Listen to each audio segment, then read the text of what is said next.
ternyata mendapat tantangan dari anggota. Aku didol salak ajar apa, ayo didol olahan sopo sing arep tuku. Nah, seperti itu. Kalau usaha itu sampingan, hasilnya juga akan sampingan. Nah, itu. 1 bulan itu kalau di rata-rata kami bisa sampai 200 juta. Ada istilah kami tanpa tapi tanpa nanti.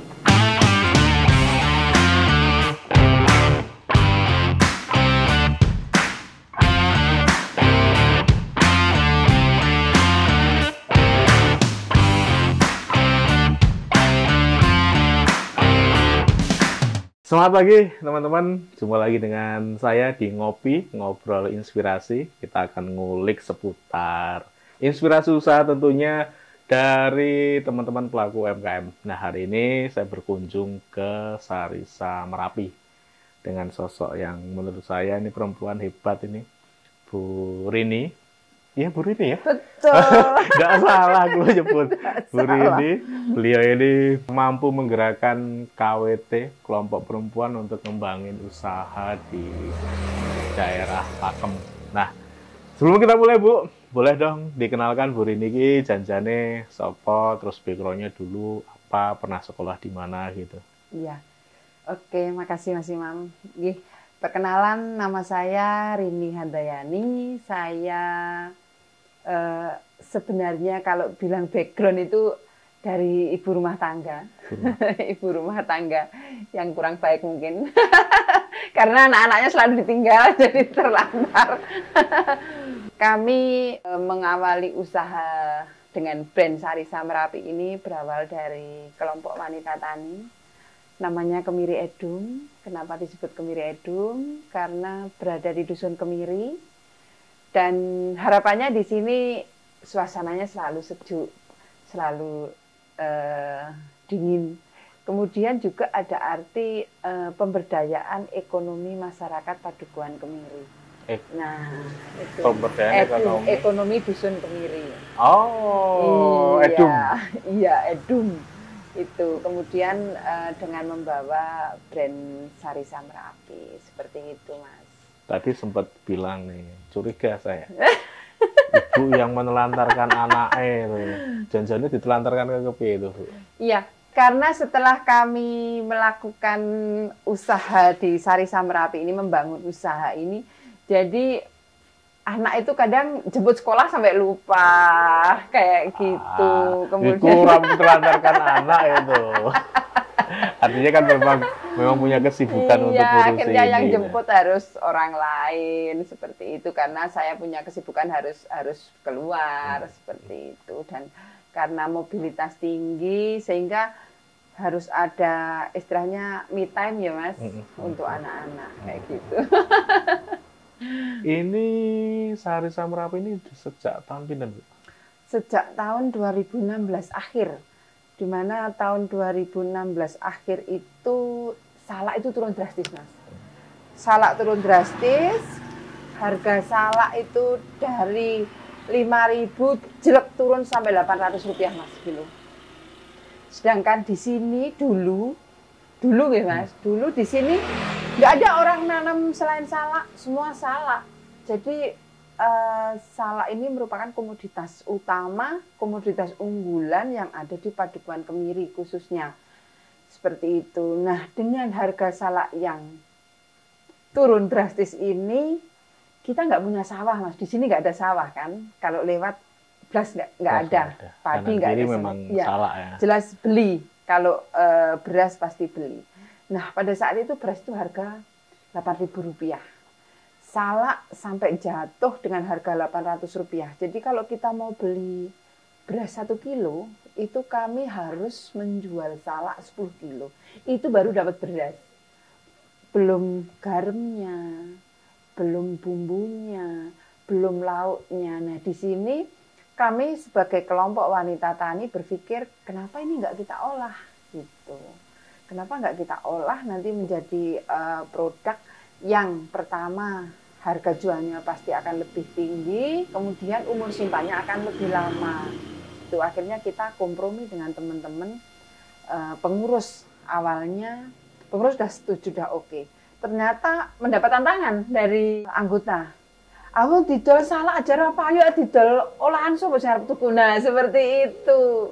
Dari situ tetapi kami tetap optimis wis to pokoke iso jual. Saya yakin suatu saat karena salak pondoh itu adalah buah komoditas unggulan, ikonnya Sleman. Nanti suatu saat olahan salak itu juga akan menjadi ikonnya Sleman gitu, dan insya Allah tahun ini akan diresmikan sebagai sentra olahan salak. Insya Allah. Sini, Kemiri. Iya. Oh, menarik. Jadi awalnya KWT ini, kelompok wanita tani ini memang kerjaannya lebih ke produk ini ya, produk pertaniannya di awal-awal. Kayak nanam di polybag, di tanaman pekarangan, seperti itu awal-awal. Terus gara-gara si harga salak drop, punya ide untuk ngembangin olahan salak. Nah, pertanyaan saya di awal-awal, Bu, karena ini kan produk sebelumnya baru ya. Iya. Nggak susah masuk ke pasar? Ya, kalau untuk masuk ke pasar, sebenarnya kami nggak punya ya Mas latar belakang marketing, manajemen marketing yang baik gitu, belum nggak punya sama sekali. Tapi kami punya keyakinan bahwa ini produk adalah produk makanan minuman. Jadi kami harus memberikan tester ke masyarakat dulu. Jadi kami tester. Mas, kalau hari libur saya ke Malioboro, saya ke Kraton, bawa serangsel manisan salak. Kemudian saya bagi-bagikan kartu nama berikut manisan salak. Itu tantangannya luar biasa. Bilang gini, aduh Mbak, maaf saya kalau minum kayak gitu gatel ya di tenggorokan. Nah, seperti itu. Aduh maaf Mbak, saya kalau minum kayak gitu batuk. Nah, itu yang menjadi tantangan kami. Oh, berarti pasar saya adalah saya harus membidik edukasi kayak gitu, sehingga saya lebih condong pasar kami adalah membuka edukasi. Jadi banyak tamu yang datang ke sini, dengan tamu datang ke sini nanti endingnya kan pasti dioleh-oleh. Laras. Cuma di awal-awal, Bu, apa yang jenengan kerjakan agar mereka mau datang ke sini? Karena kan juga nggak gampang nih kalau teman-teman pelaku usaha yang lain untuk bisa pada akhirnya. Kalau hari ini kan aku lihat di sosial medianya Sarisa ini hampir setiap hari ada kunjungan nih. Nah, untuk memulai itu apa yang teman-teman kerjakan di awal-awal? Di awal itu kami kayaknya juga konsultasinya sama Mas Imam deh waktu itu. Bagaimana kami mengoptimalkan Instagram ya, sosial media. Kami belajar mengoptimalkan. Di awal-awal kami memang di media sosial itu share-nya produk. Tetapi mulai ada kunjungan, kenapa nggak saya share ini ya? Gitu. Akhirnya saya share banyak ke kunjungan-kunjungan. Nah, seperti itu dengan feedbacknya orang kalau misalkan kunjungan ke sini itu seperti apa, kayak gitu. Itu yang sangat-sangat membantu kami untuk memasarkan selain di media sosial juga dari mulut ke mulut itu juga gitu juga. Sih. Karena saya ingat banget dulu ketemu Bu Reni ini, kalau nggak salah waktu masih di Plut DIY ya. Tahun itu ke bikin pelatihan. Beliau ini memang datang masih awal-awal. Dulu nggak segini gedenya gitu, masih awal-awal itu. Artinya 2016 mulai, hari ini 2023 ini kan sekitar 6 tahun. Iya. 6 tahun ini artinya pertumbuhannya cukup luar biasa. Nah, motivasi apa Bu yang membuat teman-teman di KWT? Iya, kami gini. Saya selalu memberikan motivasi ke teman-teman. Nek pahit, ayo dirasani bareng. Kalau manis, ayo kita rasakan bareng. Kayak gitu. Nah, dengan seperti itu, kami punya visi inovasi wanita tiada henti sumber pendapatan para petani. Nah, dengan kami membuat inovasi ini akan petani itu juga merasakan gitu loh. Enggak kesejahteraan ini hanya kami yang merasakan, enggak, tetapi petani salak juga ikut merasakan gitu, Mas. Dan aku melihat tokoh sentralnya kan ada di jenengan nih. Iya. Tokoh sentralnya. Rini Sarisa. Rini Sarisa yang lebih terkenal kan. Iya, Rini Sarisa aja gitu dibandingkan dengan KWT-nya. Iya, gitu. Betul. Padahal kan sebetulnya ini secara utuh bentuknya KWT ya. Iya, betul. Secara utuh. Pertanyaan saya, gimana Bu menduduk barengkan kawan-kawan di KWT? Karena kan biasanya kalau model kelompok kayak gini nih, yang menonjolnya kan jadi sorotan nih. Iya. Kalau di KWT ini gimana cara Iya. ngelolain? Yang jelas kita sebagai pengurus harus transparan ya. Apapun itu kami harus transparan ke anggota. Karena biasanya anggota itu nggak berani ngomong di depan, berani ngomongnya di belakang. Dari pertemuan rapat gini singkong, nanti di rumah udah jadi kolak. Sudah banyak pemanisnya. Nah, kami menghindari hal-hal seperti itu sehingga utamanya kunci utama adalah kita transparan. Apapun itu, yang paling krusial adalah keuangan. Keuangan ini kita benar-benar harus transparan, jadi semua anggota tahu uang itu kemana arahnya, uang itu kita posisinya ada berapa, dan kita juga karena kita bukan ahli di keuangan Mas, kita juga mencari partner untuk konsultan keuangan. Gitu, sehingga nggak ada monopoli. Nggak ada monopoli, ya udah wong sing ngelola Burini ya yang dapat Burini, nggak seperti itu tapi. Kita nggak seperti itu. Terus pembagian hasil itu jelas, kita ada SHU, kemudian kita juga ada gaji, kita ada THR juga, dan itu kita semua itu ada ADART-nya. Ada anggaran dasar dan anggaran rumah tangga, di mana itu semua tertuang di situ. Jadi kita nggak akan istilahnya mau nyeleweng, pasti ada rambu-rambunya itu. Seperti itu. Itu kan kalau memang pengurusnya seperti Burini gitu ya, punya integritas ya, saya bilang. Salah satu kendalanya di banyak KWT, karena kan kami sempat keliling juga ya dengan pertanian ke KWT yang lain itu. Memang keberadaan aktor utama atau penggeraknya itu penting sebetulnya. Contoh Burini ada di KWT Kemiri ini ya. Cuma di tempat lain itu kadang kalanya faktor SDM Bu. Kadang penggeraknya ada, tetapi secara SDM-nya agak jadi PR gitu. Nah, pertanyaan saya simpel sebetulnya ke Burini. Burini juga awal-awal datang ke kami dulu nggak seperti ini. Jelas. Belum sepintar ini gitu ya. Iya. Apa yang teman-teman kerjain di sini agar memang ibaratnya SDM ini ya nututi lah, biar memang bisa ngelola. Pertama yang jelas kami harus belajar. Kami harus belajar, dan saya yakin belajar itu nggak mengenal usia Mas. Dulu saya ingat Mas Imam bilang gini, "Duh saya gaptek ya Mas Imam, nggak ada kata gaptek." Harus belajar. Nah itu saya selalu menekankan ke teman-teman juga seperti itu. Contoh kecil Mas, misalkan ngidupin kompor besar, itu teman-teman dulu nggak ada yang berani. Terus saya bilangin, lah kalau ngidupin kompor besar kayak gini nggak berani, kalau saya nggak ada siapa yang mau ngidupin? Berarti sehari nggak produksi dong. Nah, dari situ itu contoh kecil. Jadi semua harus paham. Semua harus paham, dan kalau nggak tahu, ya ayo kita belajar. Kayak gitu. Kami sekarang ini belum lama ya kerjasama dengan, menyebut nama merek enggak apa-apa ya? Boleh. Iya. Kami kerjasama dengan BRI untuk belajar yang lebih dalam tentang digital marketing kayak gitu. Kemudian belajar bagaimana cara mengelola keuangan. Walaupun kami bukan ahli Mas, tapi minimal kami tahu. Yes. Minimal kami harus tahu gimana neraca, gimana membuat buku besar. Nah seperti itu kami harus tahu, minimal tahu, tapi nggak harus ahli. Kami juga ke teman-teman juga seperti itu. Pokoknya teman-teman harus paham, gitu, harus tahu lah, minimal harus tahu, gitu. Dan kami banyak belajar juga ke Plut itu luar biasa sekali pada saat inkubator bisnis. Ibu ikut di tahun berapa? Pertama, tahun 2019. Iya. Masih saya, Yandi. Iya. Nah, itu sangat membantu Mas. Sangat membantu, dan itu membuat kami bisa berinspirasi, terus kami termotivasi seperti itu.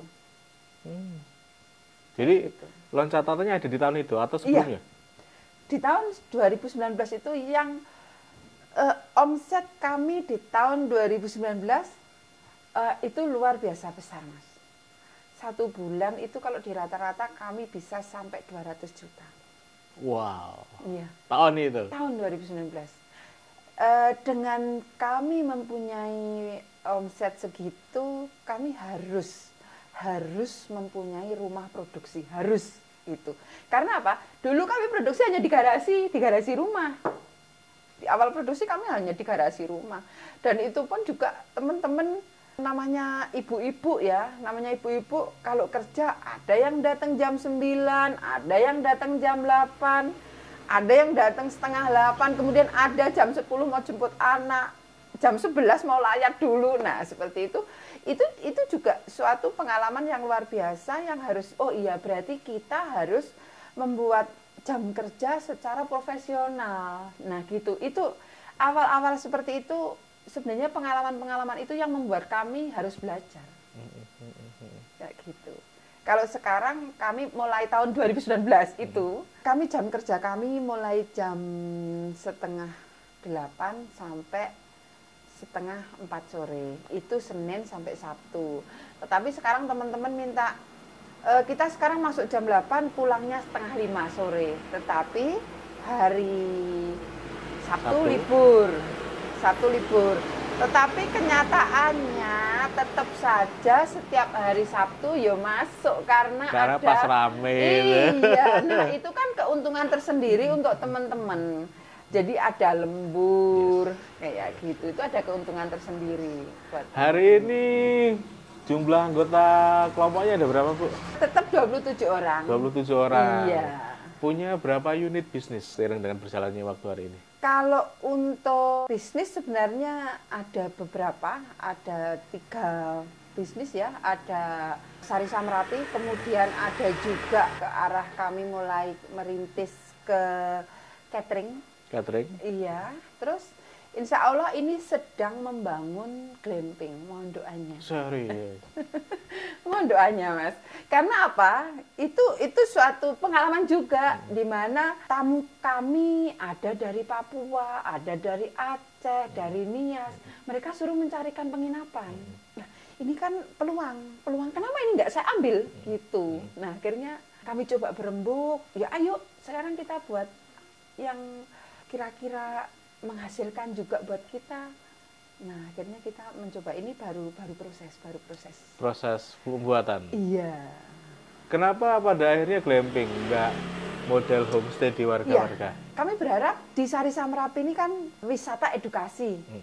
Wisata edukasi yang orang mungkin hanya melihatnya, oh cara mengolah nggak indah gitu ya. Tetapi dengan kita ada glamping, orang, oh berarti di Sari Samrapi nanti bisa ini loh, bisa untuk api unggun, bisa untuk outbound. Kayak gitu, harapan kami seperti itu. Kemudian nanti harapan kami juga nanti ada shuttle bus gitu dari tempat wisata, dari Kaliurang ke tempat kami bisa jemput tamu kayak gitu. Harapannya nanti. Semoga segera terrealisasi. Amin. Bu Rini, Sari Samrapi, kita bicara ke Sari Samrapi. Ini aku lihat ada banyak produk nih. Boleh dong Bu dikenalkan satu persatu? Iya. Di awal kami ini Mas, awal pertama kali kami usaha adalah manisan salak. Manisan salak. Iya, manisan salak ini tanpa izin dulu Mas. Masuk perut itu kami belum punya izin. Ya, Alhamdulillah mendapat support untuk halal. Terus kemudian PIRT. Terus kemudian kami juga setelah 2019 inkubator bisnis itu kami mendapatkan BPOM. Iya, kami mendapatkan BPOM. Nah, untuk pemasarannya itu kami tidak langsung membuat semua produk itu enggak, Mas. Untuk manisan salak ini sampai settle dulu, sudah jalan. Jadi manisan ini enggak ada kendala, baru kami memproduksi yang lain. Dan itu terus seperti itu. Sampai sekarang seperti itu. Jadi kalau misalkan kami memproduksi manisan salak, setelah settle, kebetulan kan manisan salak ini ada potong-potongannya salak. Nah, ini kami buat dodol. Ya, kami buat dodol ini. Kemudian selain itu kami juga buat sari salaknya. Sari salaknya? Iya, jadi airnya kita buat sari salak, dodol ampasnya ini kita buat dodol. Ya, terus kemudian berkembang kami membuat bakpia salak. Sebenarnya kami membuat bakpia salak ini orang kok membuat bakpia salak sih gitu. Kan bakpia di Jogja sudah banyak. Sebenarnya kami membuat bakpia itu karena tamu yang berkunjung ke sini kok nggak ada ini loh Bu, gitu, kok nggak ada bakpianya. Akhirnya kami membuat bakpia. Ide dari tamu. Iya, dari tamu. Kemudian kami mengembangkan ini pai salak. Terus kemudian kami mengembangkan juga bolen salak. Bolen. Iya, bolen ini terbaru. Ini produk terbaru. Salak dari isinya dari. Iya, nanti dicipin Mas, ini boleh dicipin. Siap. Iya, gitu. Kemudian kami mengembangkan juga ini, mokaf salak crispy. Mokaf salak crispy. Iya, dari mokaf tepung mokaf. salak. Iya, dari tepung mokaf yang kita kombinasi dengan salak. Terus kemudian kami juga mengembangkan ini Mas, entek. Entek itu apa ya namanya ya? Kayak tales. Oh, yes, ya, kayak tales. Kayak tales, tapi berbeda. Nah, ini kita juga produksinya dari hulu sampai hilir. Dari mulai tales dibawa petani ke sini kita beli, kemudian kita kupas, kita potong-potong, kita sampai ke pengeringan, kemudian kering kita giling, setelah itu kita jadikan ekrol. Terus kemudian kami juga membuat ini, metik. Metik chip ini semacam kokokran, tapi aman untuk anak-anak autis. Aman untuk orang-orang yang menderita penyakit degeneratif, di mana mereka tidak boleh mengkonsumsi terigu, tidak boleh mengkonsumsi gluten. Nah, itu yang kami terinspirasi dengan hal seperti itu, akhirnya kami mengolah metik ini. Jadi bisa dikonsumsi langsung, bisa juga dikonsumsi dengan susu. Kalau ini yang saya, ya. Kalau ini dari mentik juga tadi ada. Entek iya, juga. Entek, iya. Terus ini kami mengolah ini Mas, teh bunga telang. Ini kalau pandemi kemarin merupakan suatu musibah. Produk teh bunga telang ini adalah berkah dari pandemi. Orang-orang bilang musibah-musibah, ini benar-benar berkah buat kami, di mana suatu pembelajaran yang luar biasa dari Plut ya. Waktu itu diajarin gimana melihat Google Trends, kayak gitu. Itu saya terapkan pada saat awal pandemi. Kami merasakan, karena produk kami adalah produk oleh-oleh, pariwisata Mati Suri. Kami juga ikut Mati Suri Mas. Dan waktu itu orderan kami sebenarnya luar biasa besar, karena kami istilahnya baru naik daun. Iya, karena sebulan 200 itu. Iya, kami baru naik daun Mas. Benar-benar di mana pada tahun 2019 ini kami mendapatkan bantuan peralatan dari Dinas Pertanian, Pangan dan Perikanan Kabupaten Sleman, yang mana kami dulu memproduksi manisan salak itu dengan kuantitinya itu satu hari itu mampunya cuma 2.000. Nah, dengan kita mendapatkan bantuan itu 1 jam mampu 2.000. Kami bekerja 8 jam kerja, 3 jam pertama untuk persiapan, kemudian 5 jam kita produksi, 1,5 jam berikutnya kita pembersihan. Seperti itu. Nah, dengan seperti itu otomatis produk kita banyak ya. Lumayan banyak. Kami dapat orderan dari mana-mana, ya alhamdulillah disyukurin. Terus kemudian orderan kunjungan itu juga penuh Mas. Jadi list tanggal itu udah penuh. Tiba-tiba 20 Maret 2020 itu cancel berjamaah. Bukan cancel satu, cancelnya berjamaah. Itu yang benar-benar membuat kami dibilang oleng ya oleng ya. Tetapi kami tetap harus bisa bagaimana menjual produk yang sudah jadi, yang sudah ready, yang siap jual ini harus kita jual. Akhirnya kita mencoba memasarkan lewat Facebook Marketplace, sehingga kami banyak mendapatkan reseller. Waktu itu sudah menjelang Lebaran, jadi semua produk habis. Tetapi setelah Lebaran, nggak ada lagi sama sekali namanya orderan. Itu kami benar-benar merasakan di mana teman-teman anggota kan nggak tahu kan, kita istilahnya polanya seperti apa itu nggak tahu. Terus di WA terus sama teman-teman, kapan Bu mulai masuk, kapan Bu mulai masuk, itu rasanya kayak diiris-iris gitu. Terus kemudian kok teman saya itu teman saya yang berada di Indramayu WA, jenengan punya produksi teh bunga telang nggak? Saya bilang punya. Padahal saya belum belajar sama sekali tentang bunga telang. Belum belajar sama sekali. Saya bilang punya, terus saya coba searching, belinya di mana, gini-gini. Akhirnya kami dapat benih, kami tanam, terus kami bisa jual ke temen itu. Akhirnya kami bisa mempunyai 4 varian, dan itu teh bunga telang itu yang bisa menghidupi kami selama pandemi. Oh, berarti kenceng dong selama kenceng pandemi. Kenceng sekali. Pasar kami ada di Jakarta, Surabaya, Padang, kemudian Makassar. Jadi kota-kota besar. Yang pada saat itu kena COVID itu lebih banyak.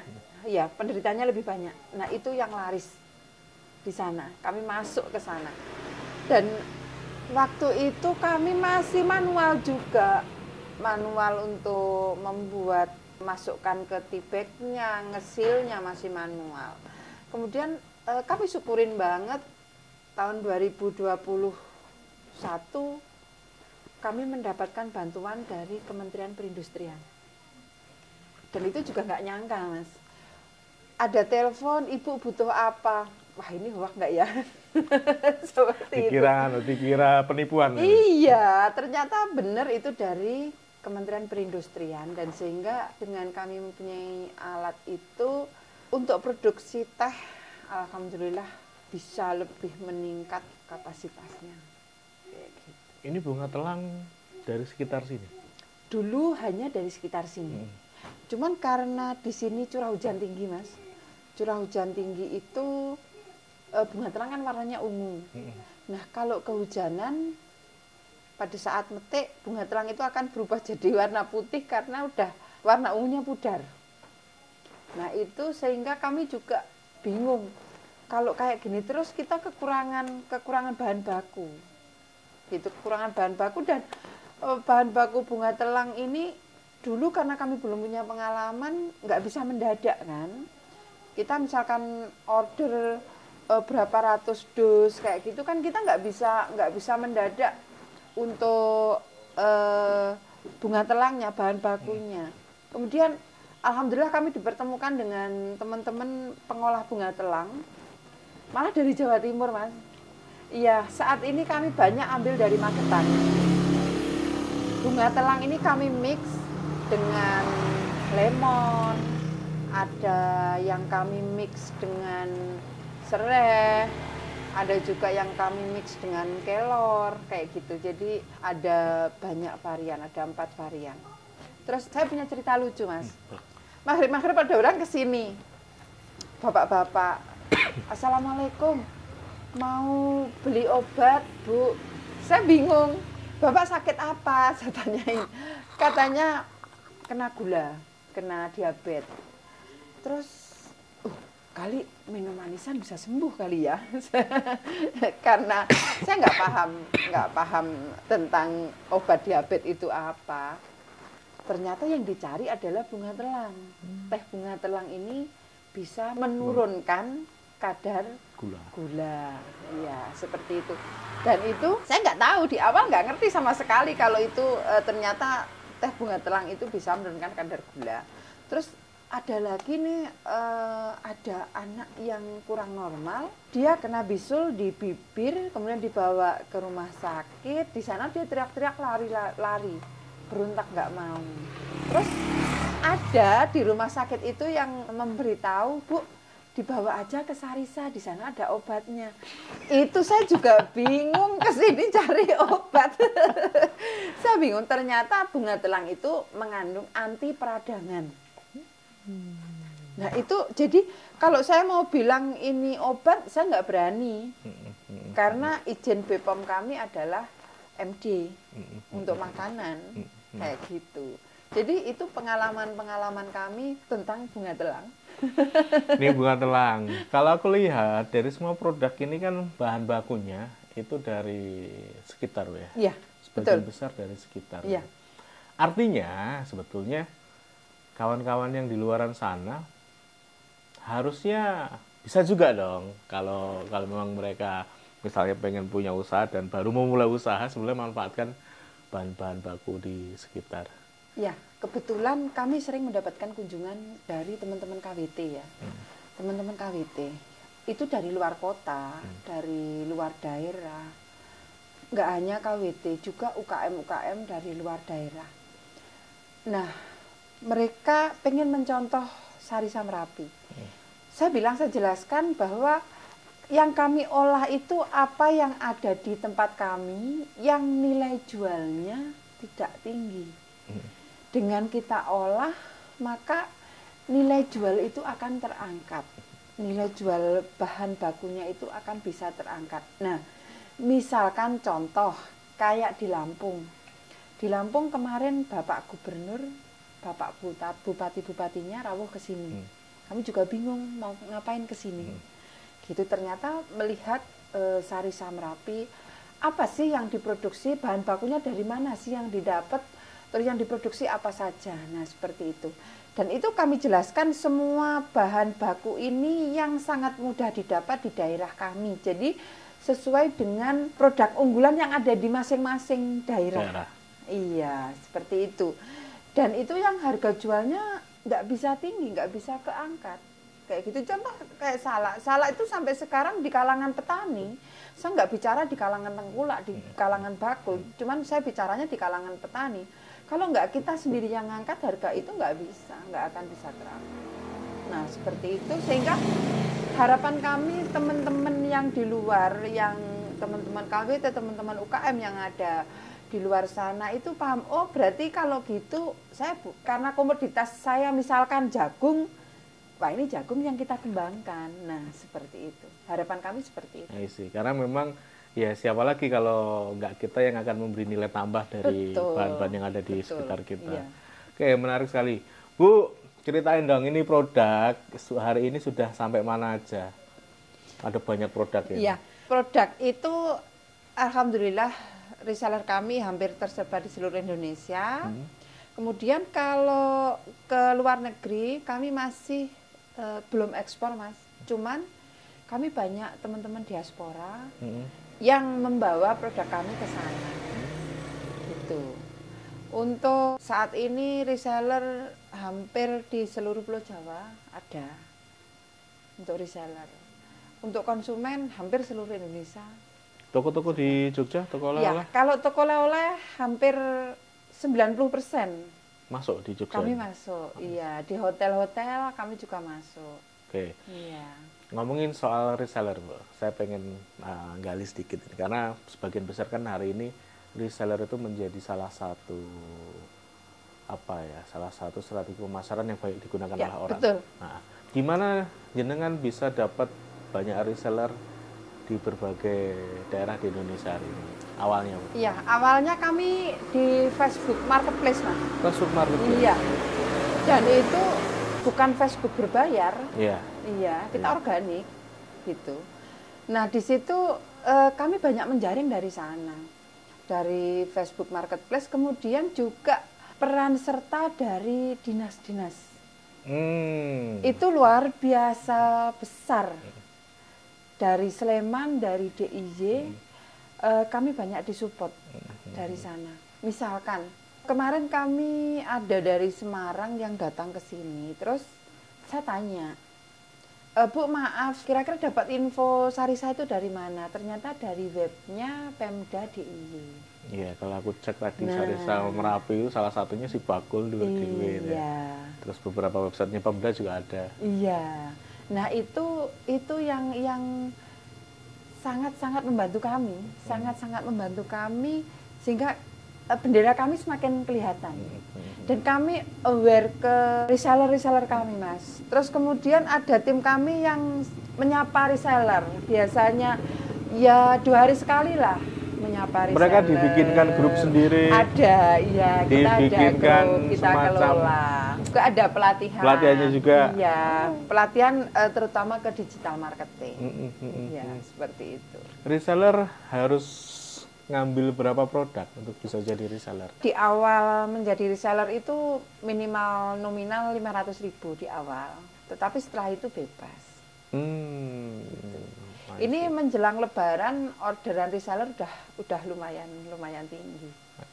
Ya, untuk kemasan seperti ini, Mas. Kemasan seperti ini yang sudah masuk di list sekitar 3.000 dus. Wow. Ini yang ini. Iya, yang itu sama yang minuman. Minuman. Iya. Yang minuman salak. Reseller ini nyun sewu. Ini kalau teman-teman nanti ada yang pengen jadi resellernya Bu Rini ya dari Sarisa ini, maksudku dapat berapa persen? Jadi gini, bukan dapat berapa persen, Mas, tapi kita ada harga reseller, ada harga konsumen. Kami di sini tidak pernah menjual ke konsumen dengan harga reseller. Kami menjual ke konsumen dengan harga konsumen. Jadi reseller tidak perlu khawatir untuk wah, kok lek Bu Rini sana lek jual harganya sama dengan harga saya. Itu enggak seperti itu. Kami selalu menjualnya dengan harga konsumen. Kayak gitu. Jadi marginnya teman-teman reseller tetap dijaga. Iya, ya? tetap dijaga. Kalau boleh bocorin, Bu, sampai berapa persen dari harga jual ke konsumen? 30%, Mas. Wow. Tinggi. tinggi. Untuk skema reseller produk 30% itu tinggi. Kenapa kok saya ngambil seperti itu? Harga saya bocorin ya ke teman-teman siapa tahu UKM. nanti yang mau jadi reseller iya. kan. Jadi kami ada harga HPP nih, ada HPP. Kemudian saya selalu ingat juga kata Mas Imam, jangan kalau menjual jangan terpaku dengan HPP. Nah, jadi kami punya HPP, kami punya harga reseller, kami punya harga konsumen, kayak gitu. Nah, kalau reseller ke tempat kami selalu menjelaskan dulu. Menjelaskan di awal, ini harga resellernya, ini harga konsumennya. Jadi kami transparan, ini harga reseller, ini harga konsumen, kami share semua. Kayak gitu. Dengan seperti itu, nggak ada yang merasa terzolimi, saya rasa. Ya karena 30% itu sudah angka yang menarik dan juga mereka tanpa harus menaikkan harga sendiri gitu loh. Kenapa seperti itu, Mas? Saya mempercayai bahwa hasil utama dari suatu produk itu adalah di marketing. Nah, reseller ini harus kita pelihara, harus kita jaga. Karena apa? Ini ujung tombaknya. Itu ujung tombaknya. Ya kalau konsumen memang ada yang datang konsumen, tapi kan tidak sebanyak reseller. Kayak gitu. Memang kenapa nggak agen? Gitu. Banyak yang tanya seperti itu. Ya, memang kami belum sampai saat ini belum kepikiran untuk membuka agen. Sampai sekarang belum.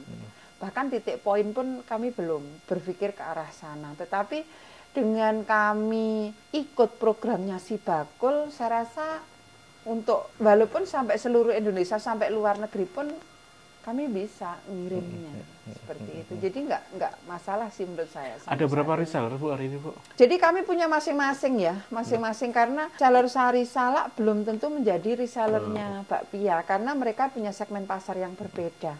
Hampir 250 reseller. Iya banyak nih. Dengan berbagai macam produk ya tentunya. Iya, ada spesialisasinya. Mungkin yang satu khusus di Sarisa, yang satu di produk yang lain. Iya. Yo banyak Bu. Boleh deh Bu bocorin satu reseller tuh ada yang mungkin traffic yang paling baik Bu. Mereka bisa nembus di angka berapa Bu? Satu bulan itu ada yang nembus di angka 30 juta juga. Lumayan. Penjualannya? Iya, lumayan tinggi. Lumayan, dan biasanya mereka all shop ya. Iya, biasanya mereka all shop. Dan dengan modal yang ibaratnya awal-awal kan nggak mahal. Itu gitu. nggak sebenarnya modal. Jadi gini, kalau di reseller untuk menjadi reseller di kami, kalau di awal memang harus cash, memang harus cash. Tapi dengan kepercayaan itu lama-lama mereka ambil, kadang mereka ambil nanti setelah dapat dari konsumen baru ditransfer ke kami. Itu kami juga nggak masalah. Tetap bisa Jadi setidaknya komitmen di awal iya, ya. Itu bagian dari komitmen. menjaga komitmen. Iya. Menarik. Terus soal Bu, soal ke toko oleh-oleh nih. Karena kan memang kalau kita ngomongin Jogja ini kan bagian dari tempat wisata dan nggak lepas dari oleh-oleh itu. Lebih dari 90% kalau nggak salah toko oleh-oleh masuk, Praksarisa masuk ke sana. Katanya teman-teman kalau mau masuk ke toko oleh-oleh itu kan konsinyasi. Katanya benar. Ya, toko oleh-oleh itu ada yang konsinyasi, ada juga yang cash tempo, ada juga yang cash. Tergantung di awal, kesepakatan di awal. Gitu. Tapi saya nggak berani menyebut nama toko, nggih. Yes. Kemarin saya dikomplain. Saya seperti Ibu jangan ngomong ke teman-teman, akhirnya pada ngiri nih sama Ibu. Nah, kayak gitu. Karena ada beberapa toko oleh-oleh ini yang cash. Jadi, Bu tolong dikirim gitu. Langsung kami kirim, kami langsung dapat transferan. Seperti itu juga ada. Terus kemudian ada yang cash tempo 1 bulan, itu juga ada. Kemudian yang konsinyasi juga ada. Kemudian Mas Imam yang perlu kita cermati juga di toko oleh-oleh, itu kami juga ada tim yang melihat ke sana. Sebenarnya yang dibeli itu apa atau di situ? Kayak gitu. Misalkan toko oleh-oleh yang biasanya dikunjungin oleh anak-anak sekolah, mereka nggak akan jual produk yang premium, jarang gitu. Ya misalkan jual pun nggak begitu laku. Tetapi mereka akan menjual produk yang pertama murah, kemudian banyak. Nah itu pun juga kami cermati dan itu juga merupakan salah satu trik kami untuk bekerja sama dengan toko oleh-oleh. Seperti itu juga. Jadi nggak semua toko oleh-oleh bisa kita masukin ya, artinya tergantung segmennya mereka juga. Kalau produk kita premium ya tentunya memilih toko-toko tertentu. Iya, jadi gini Mas, misalkan ya. Kami ada ini manisan salak aja tuh. Manisan salak ini yang sepele. Manisan salak dengan kemasan ini kami menyebut ini kemasan premium. Nah, ada toko oleh-oleh yang meminta manisan salak ini lebih dikecilkan ukurannya, kemudian isinya. Nah, seperti itu. Dengan begitu dari toko oleh-oleh akan menjual lebih rendah seperti itu, dan itu sangat-sangat menguntungkan karena menghitungnya quantity. Jadi mereka bisa order 1 minggu itu 500 plastik. Kami kemas dengan plastik sih, iya itu. Bisa seminggu itu bisa 500, bisa hampir 1000 kayak gitu. Itu untuk toko oleh-oleh yang sasarannya adalah anak-anak sekolah. Jadi berbeda, kita harus bisa membedakan itu, dan itu segmen yang perlu kita istilahnya apa ya? Ya juga perlu kita ambil. Dan itu peluang. Ya mau nggak mau, soalnya pangsa pasar Yogyakarta salah satunya memang dari itu kan. Betul. Oh, menarik. Kalau nggak salah kemarin sempat nembus rekor muri. Iya. Kui apa sing direkorke, terus motivasinya apa, Bu? Iya. Waktu kami akan berencana membuat rekor muri, itu anggota nggak setuju, Mas. Ngapain bakar-bakar uang, katanya gitu. Mereka nggak paham itu suatu strategi marketing. Strategi marketing buat kami, di mana memang dengan kita membuat rekor muri, kita akan mengeluarkan uang yang lumayan besar. Memang kita akan mengeluarkan uang yang lumayan besar, tetapi kedepannya itu ada sesuatu yang berbeda dengan kondisi kita saat ini. Saya bilang gitu ke teman-teman. Awalnya susah untuk ke anggota untuk menerima saya izin untuk menggunakan uang kita gunakan untuk memecahkan rekor muri, itu awalnya alot sekali. Tapi dengan keyakinan, dengan kami jelaskan bahwa nanti endingnya adalah jenengan pasti keteteran. Saya bilang gitu. Ternyata betul, Mas. Ternyata betul. Kami membuat rekor muri tulisan dodol salak terpanjang. Waktu itu kami mengajukan ke Pemda, zong nggak dapat apa-apa. Akhirnya kami menggandeng swasta. Kita bekerja sama dengan Jogjabai, dengan EO, dan kami yang menyediakan bahan baku. EO yang mengerjakan, kemudian ada dari Jogjabe yang mereka sebagai pelaksananya. Alhamdulillah itu bisa terlaksana, dan itu tulisan dodol salak terpanjang. Itu mengalahkan dodol mangga Indramayu. Dan sampai saat ini satu-satunya pelaku usaha, satu-satunya kelompok wanita tani seluruh Indonesia yang sudah memecahkan rekor muri. Luar biasa. Ini pelaksananya di sini atau di Jogjabe? Di Jogjabe. Ayo sih. Tapi setidaknya dapat gaungnya ya. Betul. Pasca itu orang yang kesini lebih banyak. Ya. Pertama, orang yang datang ke sini lebih banyak. Kedua, banyak orang yang penasaran rasa dodol salaknya itu seperti apa.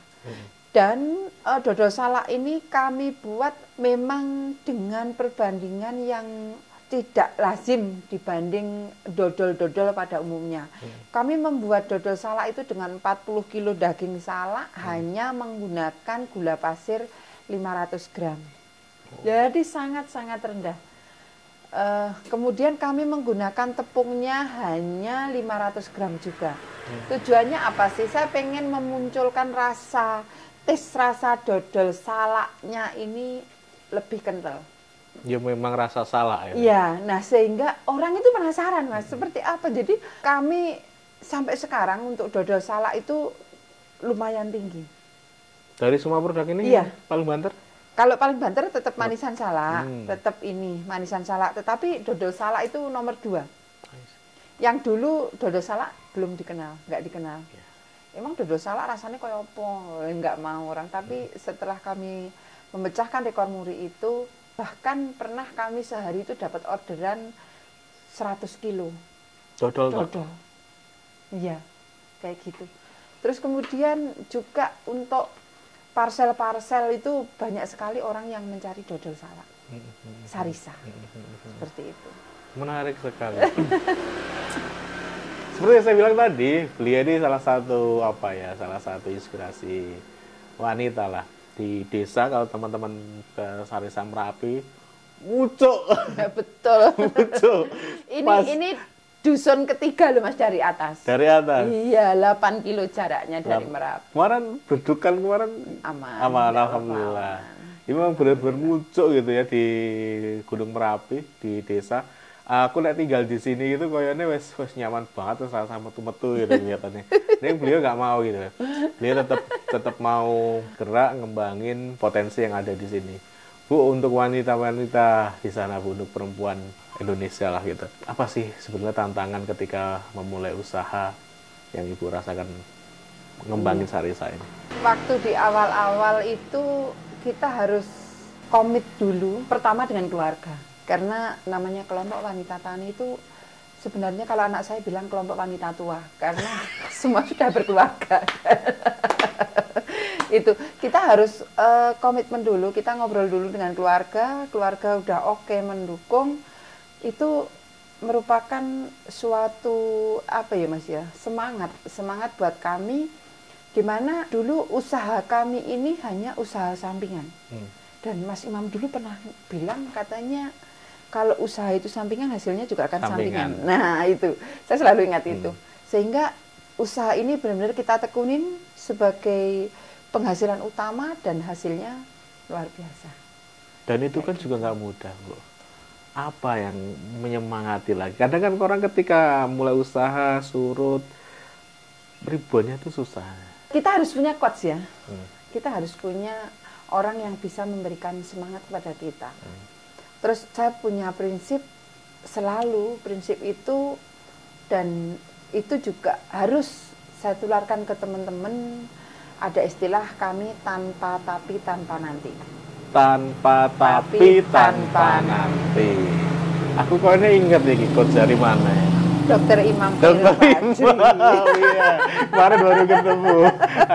Itu memang orang gila juga itu. Iya, itu beliau coach saya. Percakapan kita semoga apa yang kita diskusikan bisa sedikit banyak memberikan inspirasi, memberikan motivasi kepada pelaku usaha di sana, terutama teman-teman perempuan di desa jauh dari kota, tempatnya nyaman, adem. Oh iya, gini Mas. Apa, Bu? Dulu waktu kita ada kopdar ya, kopdar UKM DIY di tempat kami.